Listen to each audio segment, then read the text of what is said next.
Test 2 का part 2 है, ठीक है। इसमें हम जो है वो इम्पोर्टेंट क्वेश्चंस को डिस्कस कर रहे हैं जो रिलेटेड टू पास्ट पेपर्स हैं, ठीक है। तो इसके क्वेश्चन नंबर 1 से 10 मैंने इसके पार्ट 1 में डिस्कस किए हैं। अब 11 से ऑनवर्ड क्वेश्चन आपके साथ डिस्कस करूंगा।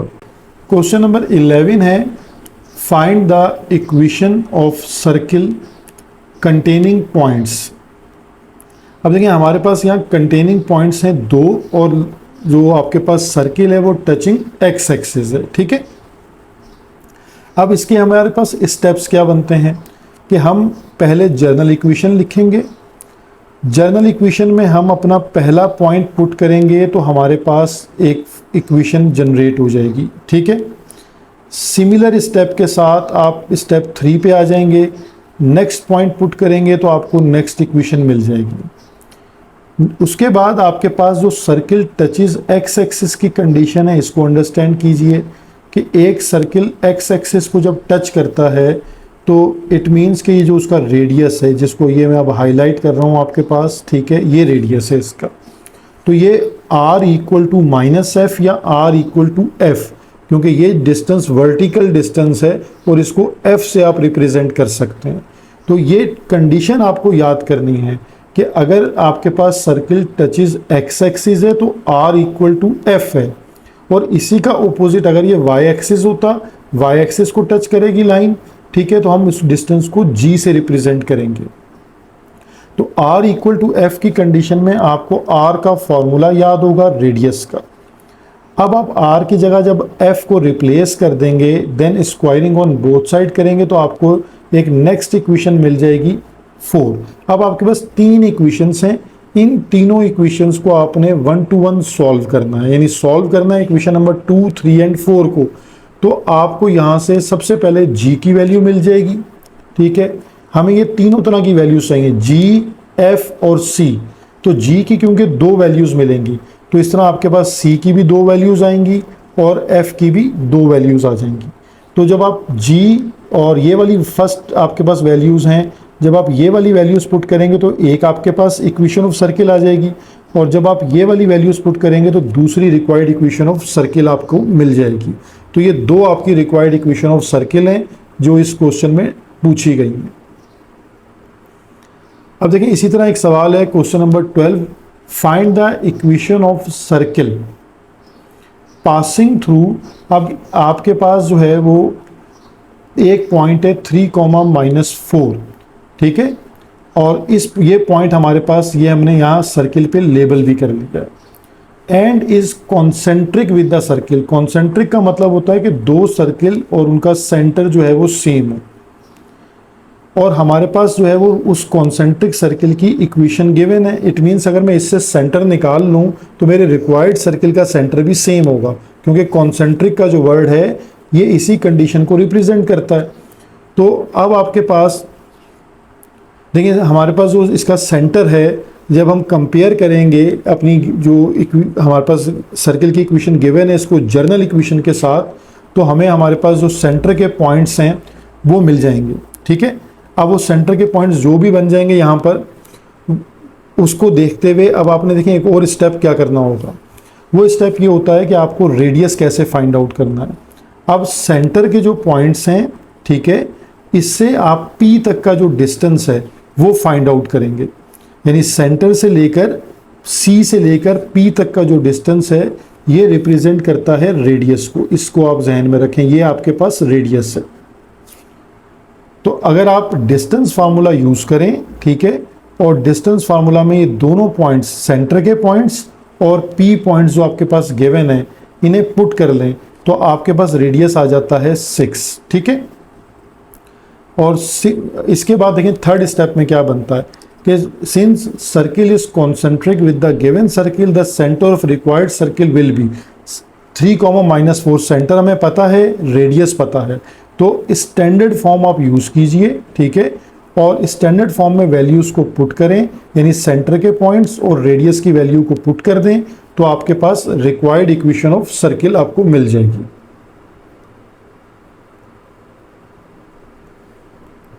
अब देखें इसी का एक ऑल्टरनेट वे भी मैं आपको बता रहा हूँ, यानी जो हमारे पास गिवन सर्किल है, ठीक है, वो आपके पास ये मौजूद है, अब यहाँ एक बहुत इंपॉर्टेंट कॉन्सेप्ट आप क्लिक करेंगे, जो रिक्वायर्ड सर्किल है उसकी इक्वेशन देखें मैंने सेम लिखी है, सिर्फ यहाँ पर c पुट कर दिया कांस्टेंट की जगह पर।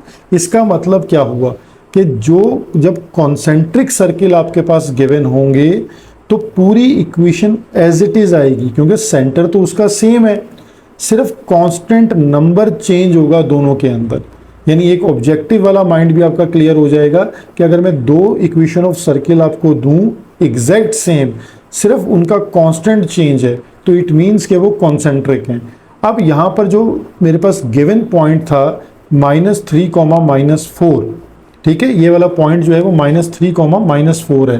तो अगर इस क्वेश्चन को देख लें तो यहाँ पर भी एक चीज़ आप चेंज कर लीजिएगा, ठीक है, वो आपके पास ये -3 है पॉइंट, ठीक है, तो यानी जो पासिंग पॉइंट है ये -3 है, ठीक है। तो -3, -4 ये पॉइंट जब आप पुट करेंगे तो आपके पास यहाँ से c की वैल्यू आपको मिल जाएगी। तो जस्ट आपने ये c की वैल्यू इक्वेशन नंबर 1 में पुट करनी है तो आपको रिक्वायर्ड वैल्यू मिल जाएगी। ये मेथड आपका प्रीवियस देखें कितने सारे स्टेप्स की बजाय सिर्फ एक स्टेप में सॉल्व हो रहा है, ठीक है। तो ये इसका एक ऑल्टरनेट वे था जो आप इसको इजीली याद रख सकते हैं, कॉन्सेंट्रिक का केस है ये। अब हमारे पास नेक्स्ट है question number 13। Find the equation of the parabola where focus 3, 4 और डायरेक्ट्रिक्स है। अब आपने यहाँ पे देखें इसको, ये डेफिनेशन है कि अगर आप एक पैराबोला बनाते हैं और पैराबोला को अगर आप इस तरह एक लेबल कर लेते हैं, मैं आपको कॉन्सेप्ट के लिए सिर्फ बता रहा हूँ, ठीक है, रफ डायग्राम के थ्रू, कि अगर हम अपना ये एक रफ डायग्राम है, इसका सिर्फ कॉन्सेप्ट से ताल्लुक़ है कि अगर हमारे पास जो उसका फोकस है, वैसे तो ये 3, 4 है तो फोकस कहीं और बन रहा होगा, एग्जैक्ट लाइन के ऊपर नहीं आएगा। ये एक पॉइंट है, ठीक है, और ये एक डायरेक्ट्रिक्स है। जस्ट रफ स्केच है सिर्फ कॉन्सेप्ट के लिए कि आपको याद आ जाए फोकस और पॉइंट, ये जो x, y पॉइंट होता है, ये डिस्टेंस और ये पॉइंट का डायरेक्ट्रिक्स से डिस्टेंस हमेशा सेम रहना चाहिए। इसको हम कहते हैं डेफिनेशन ऑफ पैराबोला। तो फोकस भी गिवन है और डायरेक्ट्रिक्स भी गिवन है। तो अकॉर्डिंग टू द डेफिनेशन ये जो PF डिस्टेंस है, ठीक है, ये दो पॉइंट्स का डिस्टेंस है, ये आप इस फार्मूला से फाइंड आउट कर लेंगे। और जो पॉइंट का डायरेक्ट्रिक्स के साथ डिस्टेंस है वो इस परपेंडिकुलर डिस्टेंस के फार्मूला से फाइंड होगा। दोनों को इक्वल रखें according to the definition, PF को PL डिस्टेंस के इक्वल रख के सॉल्व करेंगे तो पैराबोला की रिक्वायर्ड इक्वेशन आपके पास आ जाएगी। नेक्स्ट क्वेश्चन है 14 क्वेश्चन में क्या है, फाइंड द ऑर्थोगोनल ट्रेजेक्ट्री। ये चैप्टर नंबर 10 का क्वेश्चन है, ठीक है, of the family of parabola. अब इसमें हम ऑर्थोगोनल ट्रेजेक्ट्री में क्या करते हैं, जो गिवन इक्वेशन है हमारे पास y² = 4ax, इसको हम डिफरेंशिएट करते हैं। ये पहला स्टेप है हमारे पास, ये हमने इसको डिफरेंशिएट कर लिया। नेक्स्ट स्टेप के अंदर हम अपनी गिवन इक्वेशन से a की वैल्यू फाइंड आउट कर लेंगे, ठीक है, और इस a की वैल्यू को डिफरेंशिएट में जो आपके पास आया हुआ है वहाँ पुट कर देंगे, ठीक है। यानी dy/dx में जब आप a की जगह पर a की वैल्यू पुट कर देंगे तो आपके पास ये स्टेप बन जाएगा dy/dx = y/2x, ठीक है। सबसे इंपॉर्टेंट स्टेप इसका स्टेप 3 होता है ऑर्थोगोनल के अंदर, कि आपने dy/dx को रिप्लेस करना होता है -dx/dy से। जैसे ही आप इसको रिप्लेस करेंगे और देन वेरिएबल सेपरेट करेंगे तो आपके पास ये इक्वेशन जनरेट हो जाएगी जिसको आपने इंटीग्रेट करना है, ठीक है। तो जब आप इसको इंटीग्रेट करेंगे तो ये स्टेप आपका बन चुका होगा और इंटीग्रेट के बाद आप अपनी ऑर्थोगोनल की रिक्वायर्ड इक्वेशन फाइंड आउट कर लेंगे, ठीक है। तो ये स्टेप सिर्फ मेमोराइज करवाना मकसद है कि आपको एक तो क्वेश्चन समझ आ जाए, फिर आप उसके स्टेप्स को लिंक करके याद कर लें कि किस तरह अपने क्वेश्चन को प्रोसीड करना है। क्वेश्चन नंबर 15 है, find the eccentricity of an ellipse if the length of latus rectum is equal to half of its major axis, ठीक है। अब एक तो आपको याद है कि ये कोनिक एलिप्स की बात हो रही है। अब एलिप्स का आपको याद होना चाहिए कि लेटस रेक्टम का फार्मूला क्या है, मेजर एक्सिस हम किसे कहते हैं, 2a को। अब कंडीशन क्या है कि latus rectum half of major axis है, तो इससे हमारे पास ये कंडीशन बन जाएगी। ठीक है, 2 से 2 हम कैंसिल कर सकते हैं यहाँ पर। तो यहाँ से बी स्क्वायर की आपने वैल्यू फाइंड आउट कर दी। ठीक है, अब आपके पास जो है सी की वैल्यू, क्योंकि इसेंट्रिसिटी का जो फॉर्मूला है वो है सी अपॉन ए, तो सी की वैल्यू आपको मिलेगी इस रिलेशन से। तो अगर हम ये वैल्यू यहाँ पुट कर देते हैं तो हमारे पास इसेंट्रिसिटी का फार्मूला बन जाएगा। ठीक है, E equal to under root A square minus B square upon A. अब जो आपने बी स्क्वायर की वैल्यू निकाली है वो यहाँ पुट कर दें। पुट करेंगे तो आपको आपकी इसेंट्रिसिटी मिल जाएगी 1 अपॉन अंडर रूट 2। ठीक है, तो ये क्वेश्चन भी आप अच्छे से मेमोराइज कीजिए, ये कंडीशन भी जो है वो पेपर में आ चुकी है। अब देखिए क्वेश्चन नंबर 16 में हमारे पास इंटीग्रेशन के क्वेश्चंस हैं। Evaluate the following. अब इंटीग्रेशन हमें करनी है cos square x into sine cube x. तो देखें सबसे पहला काम आप याद रखेंगे कि अगर दो फंक्शन ये मल्टीप्लाई में है तो जिस फंक्शन के ऊपर ऑड पावर है उसे आप ब्रेक करेंगे। यानी साइन पर ऑड पावर 3 है, उसे साइन एक्स और साइन स्क्वायर एक्स में आप ब्रेक कर लें। साइन स्क्वायर एक्स को आप जैसे ही रिप्लेस करेंगे 1 माइनस कॉस स्क्वायर एक्स से।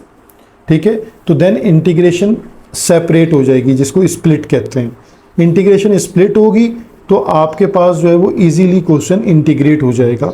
यानी क्योंकि जब ये सारा क्वेश्चन जो है वो आपके पास एक फंक्शन साइन होगा, बाकी फंक्शन कॉस होगा, तो कॉस का डेरिवेटिव साइन साथ पड़ा होगा, तो इजीली उसको आप सॉल्व कर सकेंगे। अब देखिए नेक्स्ट क्वेश्चन है हमारे पास, ये इंपॉर्टेंट क्वेश्चन है, ऐसे क्वेश्चन लॉन्ग में आते हैं। ठीक है, और -6 से -2 रूट 3 इसकी लिमिट है, dx over x under root x square minus 9। अब इसका जो इजी मतलब जो हमने ज़्यादा प्रैक्टिस किया हुआ मेथड होता है वो है ट्रिग्नोमेट्रिक सब्स्टिट्यूशन। तो ट्रिग्नोमेट्रिक सब्स्टिट्यूशन में आपको पता है कि ये एक्स स्क्वायर माइनस 9 है, यानी ये वाली सब्स्टिट्यूशन यूज़ करेंगे तो x equal to a sec theta. तो a हमारे पास 3 है तो हमारे पास आ जाएगा x equal to 3 sec theta. Then हम इसका डिफ्रेंशिएट करेंगे तो हमारे पास dx की ये वैल्यू आ जाएगी। अब मसला ये आएगा कि जब आप लेट कर लेते हैं तो जो लिमिट है उसको भी चेंज करना होगा। यानी आप अपने क्वेश्चन को x से थीटा की तरफ लेके जा रहे हैं, तो जो आपकी लिमिट है ये स्टेप यहाँ का सबसे इंपॉर्टेंट स्टेप है। ये स्टूडेंट्स अमूमन भूल जाते हैं, तो वो x की लिमिट को थीटा में पुट करते हैं, सारा क्वेश्चन आपका ज़ीरो हो जाता है। तो जब आपके पास आपने उसको चेंज करना है, सपोज करना है और लिमिट दी हुई है तो उस लिमिट को भी आपने चेंज करना है। तो अब x इक्वल टू -6 को आप अपनी इक्वेशन में पुट करेंगे, x की जगह पे -6, और यहाँ से थीटा की वैल्यू निकलेगी तो ये आपके पास लिमिट चेंज हो जाएगी। यानी जहाँ x -6 था वहाँ आप 2 पाई अपॉन 3 रखेंगे। इसी तरह जब आप नेक्स्ट लिमिट पे आएंगे इसे आप सेम इक्वेशन में पुट करेंगे और यहाँ से आपके पास लिमिट चेंज होकर 5 पाई अपॉन 6 हो जाएगी। तो देन आपका क्वेश्चन देखें, ये क्वेश्चन था आपके पास। इस क्वेश्चन में अब आप अपनी वैल्यूज़ को रिप्लेस कर दें। जहाँ -6 है वहाँ 2 पाई अपॉन 3, जहाँ -2 पाई बाई 3 है, 2 रूट 3 है, वहाँ 5 पाई अपॉन 6, और dx की वैल्यू और तमाम x की वैल्यूज़ को पुट कर दें। ठीक है, अब आपको यहाँ से क्वेश्चन ट्रैक पे आ जाएगा, कैंसिलेशन होगी। ठीक है, फिर आप इंटीग्रेट करके लिमिट अप्लाई करेंगे तो -पाई अपॉन 18 आपके पास इसका आंसर आ जाएगा। ठीक है, अब ऐसे ही क्वेश्चन के लिए अगेन मैं एक आपको टेक्निक बताता हूँ, वो इसकी ऑल्टरनेट टेक्निक है, वो इसका फॉर्मूला है। ठीक है, अब जिस स्टूडेंट को फॉर्मूला याद होगा वो without any complication and substitution वो डायरेक्टली इस क्वेश्चन को सॉल्व कर सकता है बाय फार्मूला। ठीक है, ये फार्मूला अब आपने याद किया हुआ होगा होपफुली, सिर्फ उस पर लिमिट लगानी है, dx upon x under root x square minus A square. ये फार्मूला है 1 upon A sec inverse x upon ए। तो डायरेक्ट इंटीग्रेट कीजिए और देन उस पर लिमिट अप्लाई कर दीजिए। ठीक है, तो आप अपने रिजल्ट पर पहुंच सकते हैं। तो दोनों मेथड्स को यूज़ करके प्रैक्टिस कीजिए। ठीक है, तो साथ साथ जहां ऑल्टरनेट पॉसिबल है मैं वो भी आपको गाइड कर रहा हूं। अब देखें ये क्वेश्चन देखने में कितना मासूम सा क्वेश्चन लग रहा है कि cos ln x, लेकिन ये बहुत ट्रिकी क्वेश्चन है, ठीक है, क्योंकि इसमें ln x मौजूद है। तो ln x को आपको लेट करना है। अगर आप t equal to ln x let करते हैं तो बोथ साइड एंटीलॉग या एक्सपोनेंशियल लेंगे तो आपकी इक्वेशन ये बन जाएगी e raise to t equal to x। Differentiate करेंगे तो आपके पास ये स्टेप आ जाएगा, देन dx की वैल्यू आप निकाल लीजिए, ठीक है। अब अपने क्वेश्चन को दोबारा रीसेटल कर लें आप। तो ये देखें, ये क्वेश्चन अब इंटीग्रेशन बाय पार्ट पे कन्वर्ट हो गया, cos t और e raise to t dt, ठीक है। देखने में आपको कभी भी अंदाज़ा नहीं हो रहा था कि ये बाय पार्ट पर जा सकता है। अब ये क्वेश्चन बाय पार्ट से सॉल्व होगा, ठीक है। जो आइलेट रूल के अकॉर्डिंग आप बाय पार्ट लगाएंगे तो आपको ये रिजल्ट मिलेगा। तो कुछ क्वेश्चन देखने में आपको जो है ना वो धोखा देते हैं, तो ये उन क्वेश्चंस में से एक है। अब देखिए इसका पार्ट डी है। अब ये क्वेश्चन भी आई थिंक आपकी प्रैक्टिस पर नहीं होगा, ठीक है। अब इस क्वेश्चन में भी आप सोच रहे होंगे कि कैसे इंटीग्रेट करें। अगर आप इसको गौर से देखें तो ये जो टेंजन एक्स है इसका डेरिवेटिव सेक स्क्वायर एक्स आपके पास मौजूद है। तो जब ऐसी कंडीशन है तो आपने लेट कर लिया t equal to tangent x, उसका डेरिवेटिव कर लें, dt की वैल्यू फाइंड आउट कर लें। अब जैसे ही आप रिप्लेस करेंगे क्वेश्चन की जो सही पिक्चर है वो आपके सामने क्लियर हो जाएगी। देखिए आप क्वेश्चन लिख के जैसे ही आप रिप्लेस करते हैं आपके पास ये सूरत हाल आ जाती है। अब आपको क्लियर होना चाहिए कि 1 अपॉन डिनोमिनेटर में 1 plus T and 2 plus T है, ये आपके पास पार्शियल फ्रैक्शन में क्वेश्चन मूव कर गया।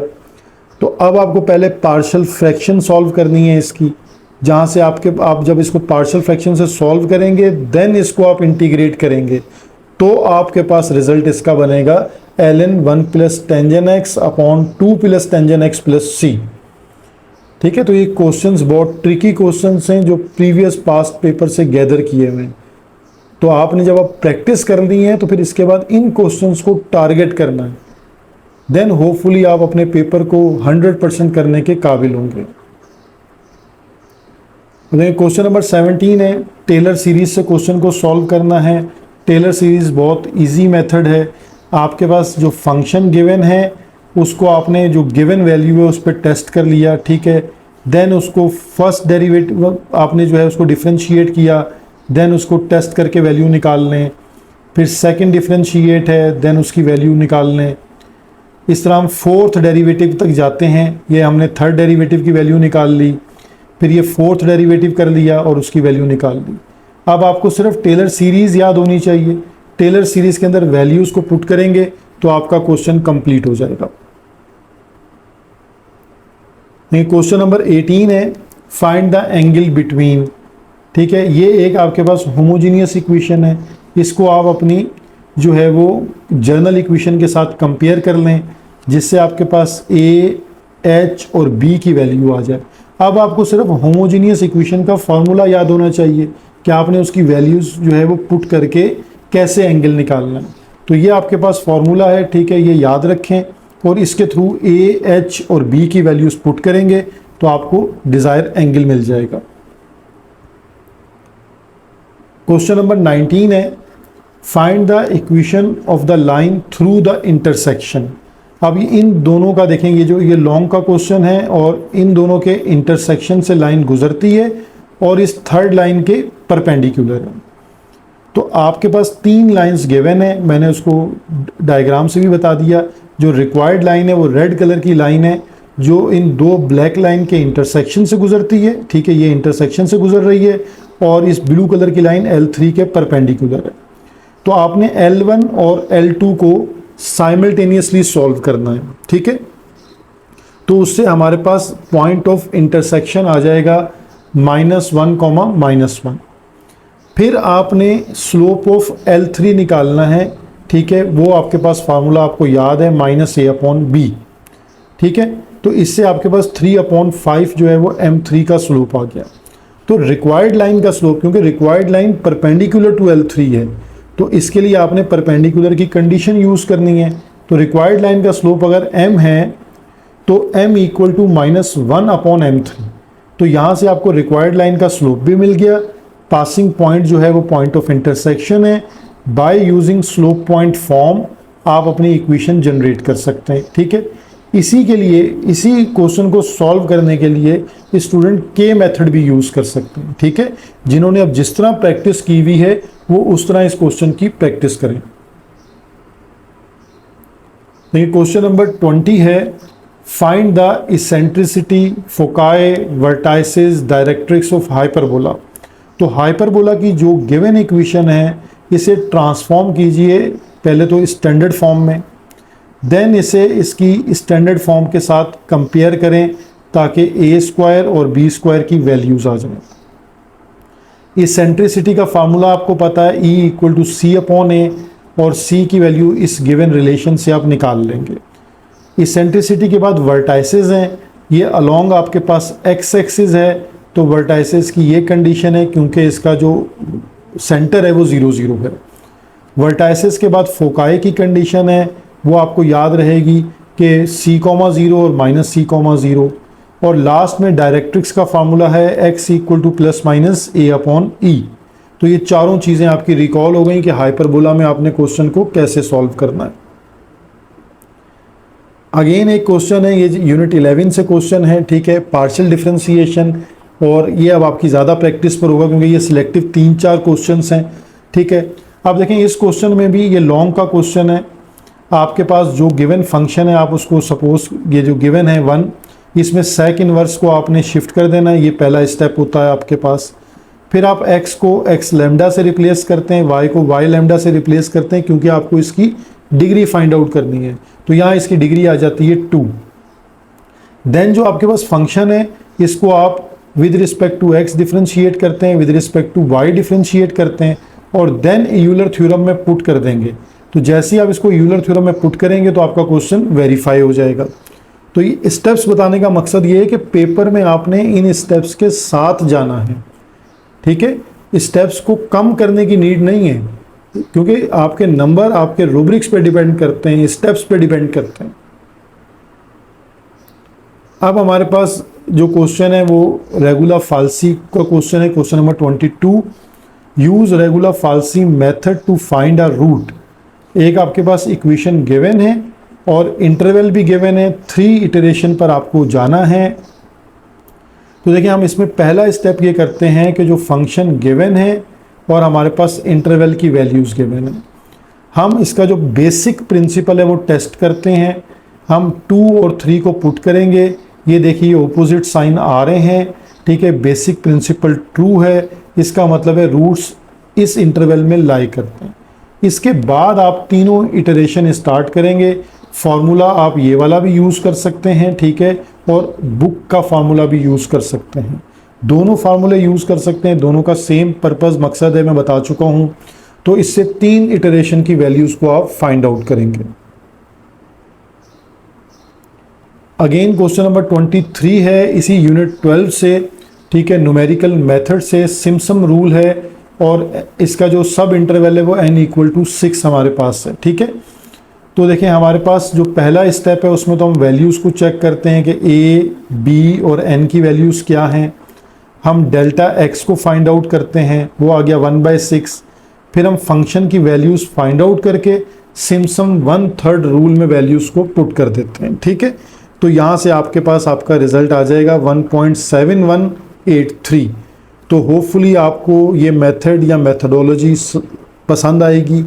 इसमें आप एक शार्प जिसे कहते हैं या एक फास्ट वे में, फास्ट ट्रैक में अपने इम्पोर्टेंट क्वेश्चंस को गो थ्रू करते हैं। इसी तरीके को आपने यूज़ करना है अपनी बाकी प्रैक्टिस पर, कि हर बार आप हर क्वेश्चन करके प्रैक्टिस करके चेक नहीं कर रहे होते, आप उसके स्टेप्स को रिकॉल करते हैं कि इस क्वेश्चन में ये स्टेप्स करने हैं, ठीक है। तो स्टेप्स याद रहेंगे तो फिर कैलकुलेशन आप इजीली कर लेंगे, ठीक है। तो आपने मुझे बताना है कि, और एक तो इसको इन क्वेश्चंस को करके इनको पूरा आप अच्छे से प्रैक्टिस करके मुझे इन्फॉर्म करें, मुझे इसकी PDF बना के भेजें ताकि मैं एक दफ़ा अगेन गो थ्रू कर लूँ, ठीक है। Thank you.